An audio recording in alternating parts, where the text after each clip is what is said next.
World Championship. The green flag waves.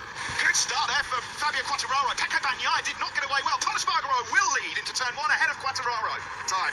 Alex Espargaro's had a superb start, just what he wanted. There won't be any backflip celebrations for Johann Zarco today either. He's really struggling, the Frenchman. He's in ninth and dropped with Dobby on his way back to MotoGP as well, as he's now hunting down his brother, Pol Espargaro. Yeah, Alex Rins, 100%.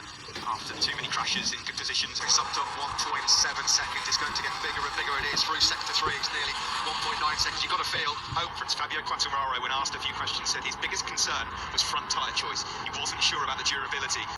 Ready to land that hammer blow to the rest of the World Championship ride. This is shockingly surprising from Bagnaia. I don't think anybody saw him crumble and capitulate quite like this. There are going to front end him early on at Stowe. Maybe that just... Podium spot through Aintree, and it's Alex Espargaro that will have the advantage. It shows how Des Bucklands, he'll have to keep it tight on the inside as well. Can the Ducati and Miller use the power through Luffield or Woodcote? And Alex Rins is back on the podium in second, and Alex Espargaro does hold mashed to pieces here today by the World Championship leader, Fabio Quartararo. Takes the checkered flag.